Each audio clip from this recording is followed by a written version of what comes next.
बिस्मिल्लाहिर्रहमानिर्रहीम, अस्सलामु अलैकुम। मैं हूं करामत मुगल और मेरे साथ हैं ईसा नकवी। नकवी साहब, बुशरा बीबी के साबिक शोहर खबर मानिका का इंटरव्यू इस वक्त टॉक ऑफ द टाउन है, जो जियो न्यूज़ ने ही किया है। क्या आज की वीडियो का आगाज़ इसी से न कर लें?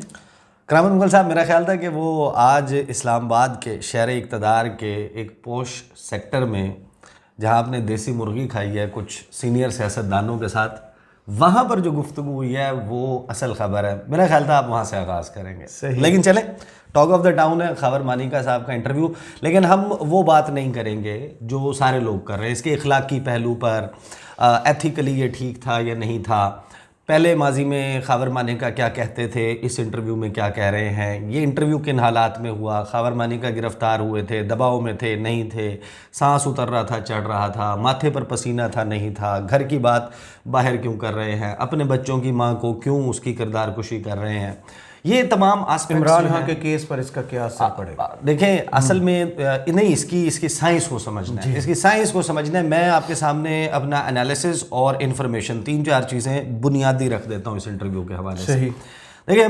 प्रोपेगेंडा है ना, वो भी इसकी भी एक साइंस है। कभी कभी जो साइलेंस है is the best form of communication. Absolutely. असल चीज़ है, इसको जूम आउट करके लार्जर पिक्चर में जो है, बिगर पिक्चर में इसको देखना है कि ये इंटरव्यू जो है इसका इम्पैक्ट क्या होगा। असल सवाल तो ये है ना जी। देखिए, ये इंटरव्यू जाहिर है कि उसका नतीजा क्या निकला, जिस मकसद से किया गया था वो मकसद अचीव हुआ या नहीं। तो जो भी ये डिज़ाइन कर रहा है इसको या ये करवा रहा है, उसको एक गालिबन दूसरे एंगल से भी सोचने की ज़रूरत है। सही। देखिए, जो इस इंटरव्यू में बुनियादी तौर पर गुफ्तगू की गई है ना, ये गुफ्तगू बिट्स एंड पीसेस में, इल्ज़ामात की सूरत में, वन साइडेड स्टोरी की सूरत में, मल्टीपल कन्फर्मेशन वाली स्टोरी की सूरत में, ये तो इन्फॉर्मेशन डोमेन में मौजूद थी जी। इसमें ऐसी कौन सी बात है इस इंटरव्यू में सिवाय इसके कि ये खबर मानिका के मुंह से ये बात आ रही है, ये बात इन्फॉर्मेशन डोमेन में मौजूद थी, ये डिस्कोर्स में मौजूद थी। अब इस इंटरव्यू के ऊपर मैं आपको एक पेशगोई बिल्कुल आगाज में कर दूं।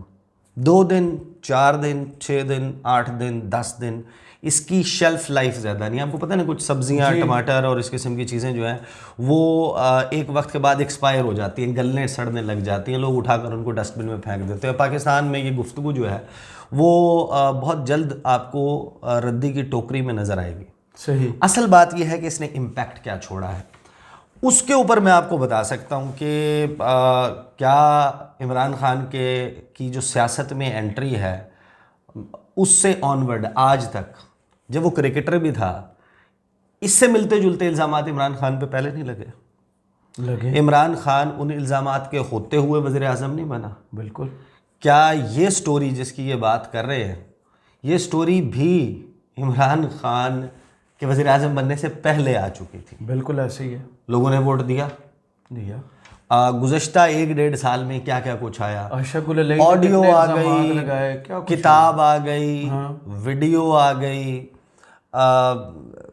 क्या क्या कुछ नहीं आया, प्रेस कॉन्फ्रेंस काफ़ी आई। देखिए, असल चीज़ है कि उसका इम्पैक्ट क्या होता है जी। ये जो इसका पहलू है ना, इसमें 2 चीज़ें हो सकती हैं। एक, इसका ऑब्जेक्टिव जो अचीव हो सकता है कि नून लीग अपने उस वोटर को, जो माजी में उसका वोटर रहा है लेकिन अब गुज़श्ता 1.5-2 साल में नून लीग से मुतनफ़िर हो चुका है, खुल के नफरत का इजहार कर रहा है, और वो जिस वक्त बैलेट पेपर पर जाता और उसके सामने ऑप्शन होते तो वो पीटीआई को मुमकिन तौर पे वोट दे सकता था। सही। शायद उसको वो इंटैक्ट, कुछ उसमें से परसेंटेज को इंटैक्ट करने में कामयाब हो जाएंगे कि नहीं, आप पीटीआई को वोट ना दें। सही। लेकिन मसला ये है कि पाकिस्तान तब्दील हो चुका है। ये मियाँ साहब ने जिस वक्त अपनी सियासत का आगाज़ किया, या जो पॉलिसी साज हैं वो जिस दौर में जी रहे हैं, देखें 2018-19 के बाद 2 करोड़ 10 लाख वोटर्स का इजाफा हुआ, वो यंगस्टर्स हैं, और उनके पास ये जो सारी इन्फॉर्मेशन है और वो जिस सूरत में पहुंच रही है, किसे नहीं पता। जमायमा खान के हवाले से, सीता वाइट के हवाले से, टेरियन के हवाले से, बाकी जितने भी वो हैं, कितनी इन्फॉर्मेशन आ चुकी, उसका इम्पैक्ट क्या हुआ। क्या साल 2022 में ये इन्फॉर्मेशन मौजूद नहीं थी?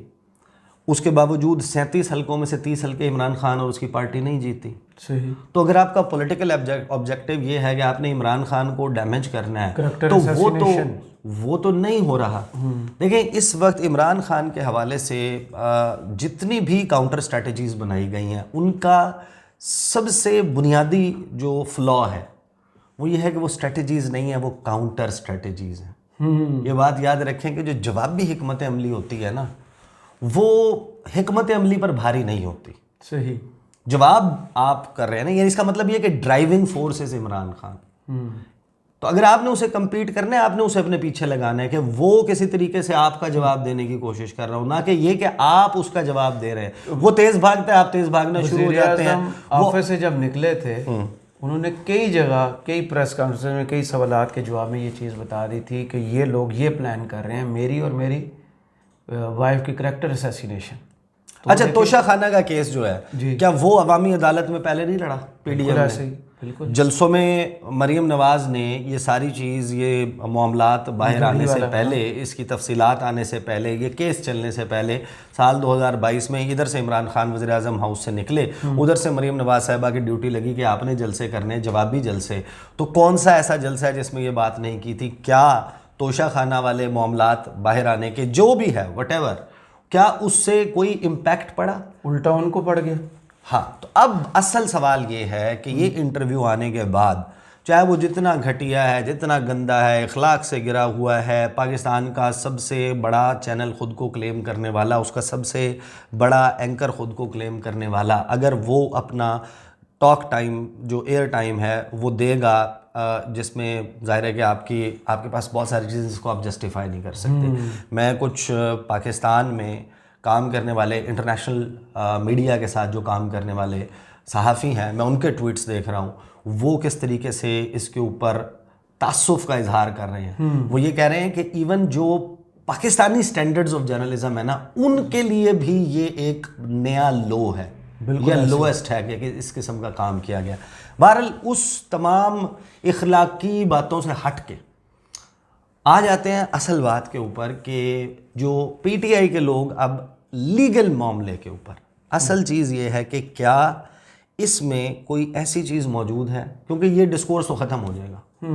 अभी कल परसों को एक और पॉलिटिकल डेवलपमेंट होगी, टॉक शोज, गुफ्तगू, ट्रेंड, सोशल मीडिया। 22 को मियाँ साहब का केस है, 23 को खान साहब का केस हुआ, इतनी बड़ी खबरें आने वाली, सब तब्दील हो जाएगा, सब कुछ बदल जाएगा, सब तब्दील हो जाएगा। खबर मार देती है। जो अबूज़र सलमान न्याजी हैं, उन्होंने एक ट्वीट किया है इसके उस इम्पैक्ट के हवाले से कि क्या इसकी बुनियाद पे कोई ऐसा केस चल सकता है कि जिससे इमरान खान को एक और केस में सज़ा या नाअहली का सामना, सादिक और अमीन वाला मामला, उसको छेड़कर क्या इससे कोई वो ऑब्जेक्टिव अचीव किया जा सकता है जिसकी बुनियाद के ऊपर वो, अच्छा कि क्योंकि हमारी अगली जो वो जो नशिस्त थी जी, जहाँ पर आप देसी मुर्गी फड़का रहे थे, आप भी फड़का रहे थे सर, ये सबको पता है कि, ये आपको भी पता है कि, अभी सबको तो नहीं पता लेकिन ये आपको पता है, ये मेरी जिस्म से लग रहा है। जी बिल्कुल। अच्छा, अबूज़र सलमान न्याजी साहब जो हैं, उन्होंने एक ट्वीट किया जी। उन्होंने कहा, it seems like most in media are unaware and ignorant about law of Pakistan on इद्दत। कि ज़्यादातर लोग जो हैं वो ये कह रहे हैं कि इद्दत के हवाले से कानून जो पाकिस्तान में है उससे नावाकिफ़ हैं। अगरचे इंटरव्यू खबर मानिका का अपार्ट फ्रॉम डेस्पिकेबल जर्नलिज्म के जिस किस्म की घटिया जर्नलिज्म थी, उससे हटकर seems to be scripted and based on coercion, कि लगता है कि वो एक स्क्रिप्ट के तहत है वो इंटरव्यू, और दबाव में कोर्शन से ये इंटरव्यू लिया गया है, फैब्रिकेशन है इसमें, एंड कंकॉक्शन है, यानी इसमें मुबालगा आराई है, झूठ की आमेज़िश शामिल की गई है। अच्छा, ये उनका मौक़िफ़ है। For the sake of argument, कि चले हम आर्गूमेंट के लिए ही इस बात को अगर तस्लीम कर लें, दुरुस्त तसव्वुर कर लें कि जो खबर मानिका की कंटेंशन है इद्दत के दौरानिए के हवाले से कि वो 14 नवंबर को तलाक हुई थी, तो 1 जनवरी को या मुकम्मल वक्त होने से पहले ये निकाह किस तरीके से अमल में लाया गया। वो कहते हैं कि let me state a very simple principle of law upheld by Islamabad high courts and supreme court, कि जो इस्लामाबाद हाई कोर्ट ने और सुप्रीम कोर्ट ने माजी में इससे मिलते जुलते केसेस पर जो फैसले दिए हैं, उसमें बहुत से फैसलों में इन तमाम कोर्ट्स ने ये कहा है कि मैरिज ड्यूरिंग इद्दत can not be termed as a void, कि उसको कल अदम तसव्वुर नहीं किया जा सकता, कि वकूफ़ पज़ीर नहीं हुई, नल एंड वॉइड करार नहीं दिया जा सकता उसको। Marriage rather same would be an irregular marriage, कि उसको बेज़ाब्तगी के पाकिस्तान के कानून के मुताबिक ज़ुमरे में लाया जा सकता है। इर्रेगुलर मैरिज के अपने नताइज हो सकते हैं, मुस्लिम पर्सनल लॉ के हवाले से, उन कवानीन के हवाले से कोई और कॉन्सिक्वेंसेस हो सकते हैं, लेकिन उसको वॉइड मैरिज जो है वो करार नहीं दिया जा सकता और वो कॉग्निजेबल ऑफेंस नहीं है, काबिले दस्त अंदाज़ी पुलिस जुर्म नहीं है। Thus, legal position settled in Pakistan is that nikah during iddat period is not void and no criminal proceedings can be initiated on the basis of such nikah. ये है अबू ज़र सलमान नियाज़ी साहब का दावा। लेकिन आपको पता है कि इमरान खान के हवाले से वो जिस तरह 2017-18 में नवाज शरीफ साहब को पाकिस्तान की अदालतें सज़ा देने पर तुली हुई नज़र आती थीं और आज उनको इंसाफ देने पर तुली हुई नज़र आती हैं, तो आज इमरान खान को सज़ा देने पर तुली हुई नज़र आती हैं पाकिस्तान की अदालतें। तो क्या इसको किसी केस की सूरत में किसी अदालत में पेश किया जाता है और उसका नतीजा क्या निकलता है वो मैटर करता है। अदरवाइज़ पीटीआई का जो वोटर है उसको पता है कि इस वक्त क्या सूरत हाल चल रही है, तो इसके जो अगर इंतखाबी गेंस किसी के जहन में है तो वो तो पूरे नहीं हो रहे। अच्छा, और दिलचस्प बात यह है कि मुगल साहब, आपको पता है कि एक बहुत बड़ी स्क्रीन उस ड्राइंग रूम में लगी हुई थी खाना खाने से पहले, और जो वहाँ पर घाग सियासतदान, पीटीआई से किसी का ताल्लुक़ नहीं था, उनका जो मौक़िफ़ था वो कह रहे थे कि हम ये इंटरव्यू बड़े गौर से खावर मानिका की परफॉर्मेंस जज करने के लिए नहीं देख रहे, क्योंकि वो तो हमें पता है कि उसने क्या कहना है। हम तो ये जज कर रहे हैं कि शाहज़ेब खानज़ादा कितना बड़ा एक्टर है। तो ये अगर उन लोगों का जिनको ये इंटरव्यू सूट करता है, अगर वो इस तरह से इसके ऊपर कमेंट कर रहे हैं तो मज़ीद हम, यानी कि हम क्या उसके ऊपर बात कर सकते हैं। तो वहाँ जो सारी गुफ्तगू हो रही थी, जो असल कहानी है कि इस वक्त काजी फ़ाइज़ ईसा साहब ने, आपको याद होगा कि जब ये 8 फरवरी का इलेक्शन वाला मामला आया तो काजी फ़ाइज़ ईसा साहब ने फरमाया कि बीवी से बात कर सकते हो, टीवी पे बात नहीं कर सकते। हाँ, तो काजी साहब टीवी पे तो बात नहीं हो रही, लेकिन मज़े की बात यह है कि बीवी से भी बात नहीं हो रही। इस वक्त जो ड्राइंग रूम पॉलिटिक्स हो रही है ना, ड्राइंग रूम्स में बैठे हुए हैं सियासतदान, फ़लसफ़ी भी बैठे हुए हैं, मीडिया के दानिश्वर भी बैठे हुए हैं, हर जगह पर जो गुफ्तगू है, डिस्कोर्स है, ज़ाहिर है कि इलेक्शंस के हवाले से। तो काजी साहब वो बीवी से नहीं कर रहे बात, वो आपस में अभी ये बात कर रहे हैं और बहुत ज़ोरों शोर से ये बात चल रही है कि 8 फरवरी को इलेक्शन नहीं हो रहा। और उसमें खबर मानिका के इंटरव्यू के बाद भी, उससे पहले भी, और शायद आने वाले दिनों में भी बहुत कुछ चीज़ों के बाद, ये जो सियासतदान है ना, ये बैठ के कह रहे हैं कि इन तमाम कैलकुलेशंस के बाद भी इमरान खान हार नहीं रहा बैलेट पे। वो हारने की यकीन दहानी होगी, पता चलेगा कि वो हार जाएगा या बाहर हो जाएगा, तो फिर तो वो इलेक्शन होगा। और मियाँ साहब के लिए देखें, जो दावे हैं वो दावे बड़े दिलचस्प हैं पीटीआई के हवाले से और मियाँ साहब के हवाले से। एक दावा ये है, और ये मैं ऑन द बेसिस ऑफ जो चैमगोइयाँ, सरगोशियाँ, जो गुफ्तगू इस वक्त सियासतदान कर रहे हैं, और बड़े एतमाद के साथ ये बता रहा हूँ कि एग्जैक्टली इन्हीं अल्फाज में ये बात कर रहे हैं। वो ये कह रहे हैं कि एक तो कि मियाँ साहब जो है ना, उनको लारा लगा है सादा अक्सरियत का, सही, कि सादा अक्सरियत आपको मिलेगी, लेकिन मियाँ साहब को सादा अक्सरियत मिलती नज़र नहीं आ रही। इस दौरान एक ट्वीट मैं पढ़ना चाहता हूँ तारिक अजीज़ साहब का। जी, तारिक अजीज़ साहब जो है ना, और याद आया कि खावर मानिका साहब के हवाले से ना, मैं आपको मोहतरमा बेनज़ीर भुट्टो साहिबा की एक ऑडियो, बेसिकली वीडियो क्लिप है, वो मैं चला नहीं सकता, लेकिन मैं आपको उसकी ऑडियो सुनवाऊँगा। कौमी असम्बली में उनकी तकरीर है, सही, वो बड़ी दिलचस्प है, क्योंकि आपको पता चलता है कि ये सेम टेक्स्ट बुक से निकाला हुआ काम है। वही टेक्स्ट बुक है, मिलती जुलती है, करेक्टर थोड़े चेंज कर और कैरेक्टर्स उसमें चेंज कर लें तो बेनज़ीर भुट्टो साहिबा जो गुफ्तगू फरमा रही हैं वो आपको पता है कि ये कोई पहली दफ़ा कोई नई चीज़ नहीं है। अच्छा, तारिक अज़ीज़ साहब कहते हैं कि वफाकी दारुल हुकूमत में इलेक्शन के ... की बातें ज़बान ज़द हैं हम। अच्छा, लेकिन ये तो खैर हम भी डिस्कस कर चुके हैं। इन्होंने दो बातें बड़ी दिलचस्प की हैं। इन्होंने कहा कि निगरान सेटअप की तब्दीली की अफवाहें ज़ोर पकड़ गई कि ये करंट सेटअप जो है ये कंटिन्यू नहीं करेगा, कोई यूनिटी गवर्नमेंट टाइप को इस किस्म की चीज़ बनेगी, क्योंकि वो अहदाफ अचीव होते हुए नज़र नहीं आ रहे। मियाँ साहब का जो जादू जिसने सर चढ़ के बोलना था ना, और वो जादू उल्टा हो गया, समंदर पार उन्नति से हो गई। समंदर पार से है ना, तो जादू लंदन में कराया था, यहाँ के असर नहीं कर रहा। यहाँ वो आपको पता ना, जादू समंदर पार यही मशहूर नहीं करता। वो नून लीग को किस तरीके से, वो तो इस वक्त डरे हुए हैं कि जलसा कैसे करेंगे। जलसा करेंगे तो उसके लिए कितने पापड़ बेलने पड़ेंगे। मैंने सवाल किया था ना उन सियासतदान से जो बहुत बड़े हैं कि ये बिलावल के जलसे इतने छोटे हैं, तो उन्होंने बड़े प्यार से कहा ये जलसे नहीं, ये वर्कर्स कन्वेंशन है। तो मियाँ साहब भी वर्कर कन्वेंशन पर ही इक्तफा करेंगे, लेकिन साथ ही ये अच्छा एक तो ये नई टर्म निकाल लिया, जलसा छोटा हो तो उसे वर्कर्स कन्वेंशन कह दे। अच्छा, एक तो ये कहते हैं कि निगरान सेटअप यही वाला कंटिन्यू नहीं करे, शायद एक बड़ा मेजर रीशफल आ जाए कैबिनेट में और लोग जो है वो इंक्लूसिव गवर्नमेंट टाइप कि इसमें इसको भी शामिल कर लो, इसको भी बिठा के 1-2 साल और कोई इस किस्म का मामला। दूसरा उन्होंने ये दावा किया कि नवाज शरीफ साहब का चेकअप ड्यू है। ये बड़ी खबर है। अंदरूने मुल्क या बैरूने मुल्क ये फैसला मियाँ साहब ने करना है। और आपको पता है कि मियाँ साहब को पाकिस्तान के अस्पतालों से नफरत है।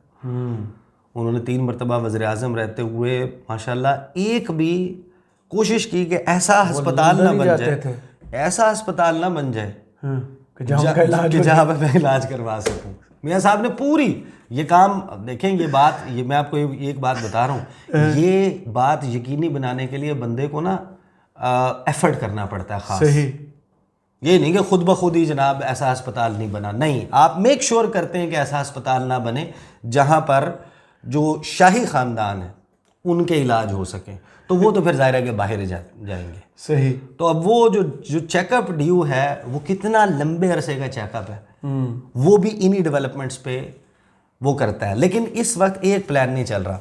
इसी गुफ्तगू के दौरान 2 मज़ीद दावे आए। दूसरा दावा मैं पहले बताता हूँ, लेकिन दूसरे दावे के पूरे ना होने की सूरत में जो तीसरा काम है ना वो उससे पहले किया जाएगा, वरना फिर दूसरा काम किया जाएगा। दूसरा काम ये है कि उसी गुफ्तगू के दौरान एक बड़े सीनियर पॉलिटिशियन है और वो पाकिस्तान की सियासत को बड़े बेहतरीन अंदाज में समझते हैं, और कुछ चीज़ें अब मैं हिंट नहीं देना चाह रहा कि क्योंकि उनके बारे में जो भी बात करेंगे ना वो लोग फ़ौरन पहचान जाएंगे कि किसकी बात कर रहे हैं। उन्होंने ये कहा कि पीटीआई के ऊपर पाबंदी, अब हालांकि ये बात तो आउट ऑफ क्वेश्चन हो चुकी थी कि अचानक एक मामला आएगा। देखिए, अभी तक इलेक्शन कमीशन ऑफ पाकिस्तान ने सिंबल के हवाले से फैसला जारी नहीं किया। पीटीआई का एक मामला वो जिसके ऊपर अच्छा उन्होंने कहा कि नहीं, पीटीआई जो है ना वो अगर सादा अक्सरियत और ये पीटीआई का ज़ोर ये तोड़ने और इन लोगों को वो करने में कामयाब ना हुए ना, तो फिर अल्टीमेटली ये होगा जो 2018 में हुआ था। 2018 में उन्होंने कहा कि नून लीग के जो सेनेट की वेबसाइट पर जाएं और जाकर पार्टी वाइज सेनेटर्स खोलें तो उसमें एक इंडिपेंडेंट्स आ रहे हैं। 17 इरफान सिद्दीकी, मुसद्दिक मलिक, मुशाहिद हुसैन सैयद, वो नून लीग के हैं। और मियाँ साहब की नाअहली और उस तमाम मामले के बाद उनके जारी किए हुए टिकट्स नल एंड वॉइड करार दे दिए गए। बिल्कुल ऐसे कि वो ये टिकट दे नहीं सकते क्योंकि नाअहल बंदा जो है वो जारी नहीं कर सकता।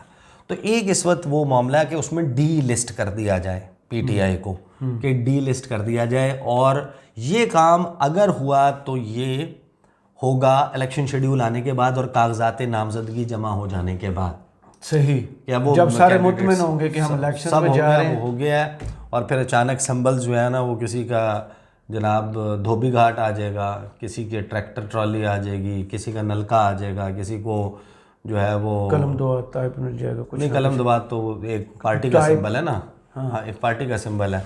तो खैर छोटी दुआत बड़ी दुआत, हाँ ठीक चले ये ऐसे कर लेंगे, मटका कर लें मटका कर लें, जग कर लें, गिलास कर लें, इस किस्म का तंदूर कर लें, चले।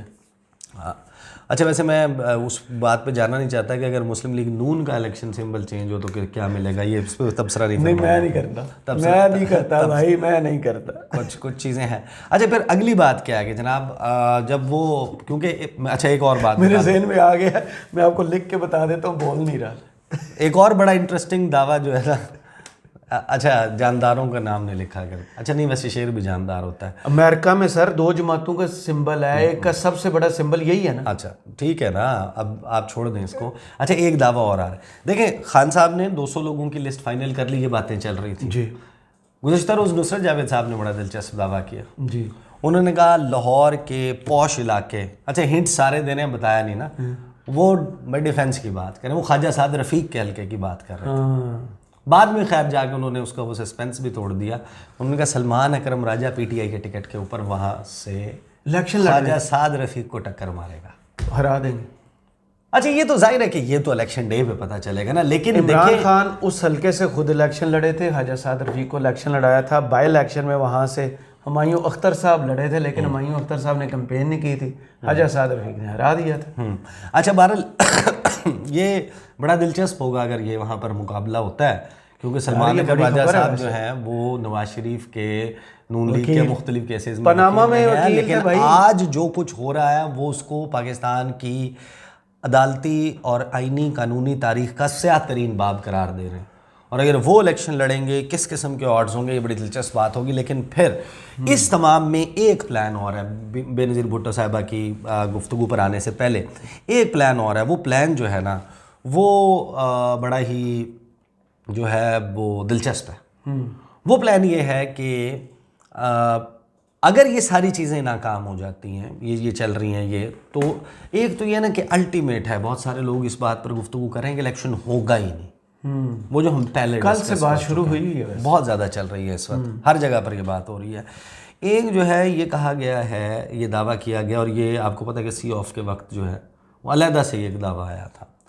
वो ये कहा गया था, आप बार बार उसका जिक्र करें, मेरे मुंह से नाम निकले, मैं नीचे ध्यान करके सब सुन रहा हूँ। अच्छा ठीक है ना, वो दावा ये था कि आपको याद है पीपल्स पार्टी पैट्रियट बनी थी जी, मुशर्रफ दौर में।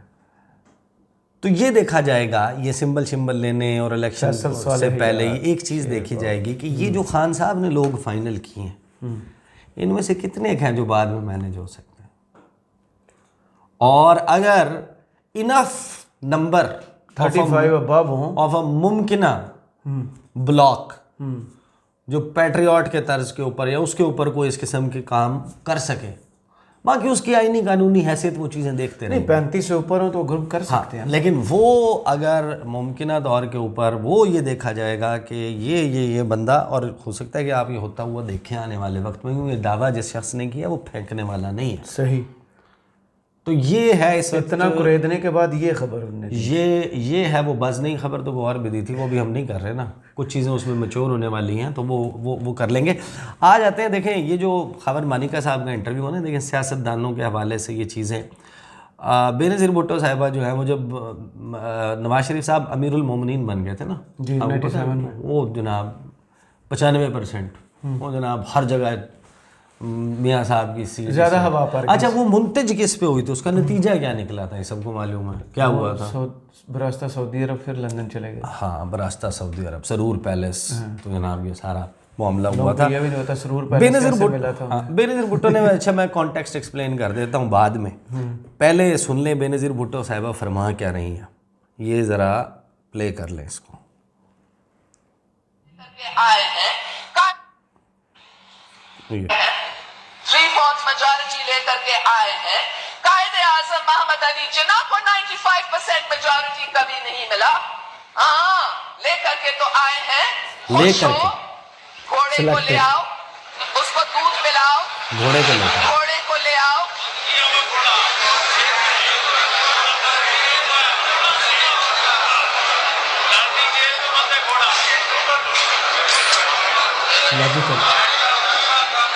when you restore order I will continue.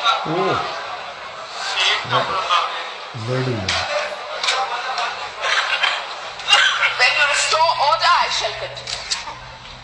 All right, thank you for restoring the order. So, जैसे मैं आपको कह रही थी वो घोड़ा ले आओ जो दूध पीता है, वो घोड़ा ले आओ जो मामलेट खाता है, वो घोड़ा ले आओ जो शहद खाता है, और बताओ कि क्या सियासतदान बुरे हैं या सियासतदानों की किरदार खुशी की गई है। ये बेनज़ीर भुट्टो साहिबा, क्योंकि जो ये इस वक्त भी चल रहा है और बहुत कुछ करती है, नून लीग की जो ओल्ड टेक्स्ट बुक है कि आपने अपने मुखालिफ को फ़ाइट कैसे करना है, उसको बैलेट बॉक्स से पहले पहुंचने से पहले क्या करना है। कुछ तस्वीर फेंकी गई थी माजी में, कुछ जो ख़बरें हैं वो जो चलाई जाती थी कि फ़लानी जो बीच है, साहिल है, उस पे ये जो दूर से एक ब्लर्ड सी तस्वीर नज़र आ रही है किसी की, ये फ़लाँ की है। और इवन ड्रेसिंग पर कलर एक दफ़ा अंग्रेज़ों के कुत्ते नहलाने वाली, अंग्रेज़ों के कुत्ते नहलाने वाले, वो ज़ियाउल हक की खबर पे खड़े होकर जब जोश खिताबत मियां साहब वो बात करते थे। और अदरवाइज़ भी ये हिस्ट्री भरी हुई है। ये जो मज़कूरा तकरीर है वो बेनज़ीर साहिबा की, वो थी कि वो जो एक पूरी कैंपेन थी कि जिसमें ये कहा था कि जो प्राइम मिनिस्टर हाउस है उसमें आसिफ जरदारी के वो घोड़े बंधे हुए हैं, और वो घोड़े जो हैं वो शहद खाते हैं, वो दूध पीते हैं, वो मामलेड और इसके ऊपर पलते हैं, मुरब्बे, सेब के मुरब्बे, और उसके, और ये पूरी तकारीर में इस्तेमाल होता था कि आपको खाने के लिए पाकिस्तान का नोहा और मरसिया वही है जो उस वक्त भी था। खाना आपको भी खाना है जो है ना, आपकी प्रायोरिटीज़ में से थोड़ी देर पहले ही खा के हूँ, आपकी भी प्रायोरिटीज़ में से एक है। नहीं, आप 2 मरतबा खाने के बाद अभी नाश्ता भी करके बैठे हैं।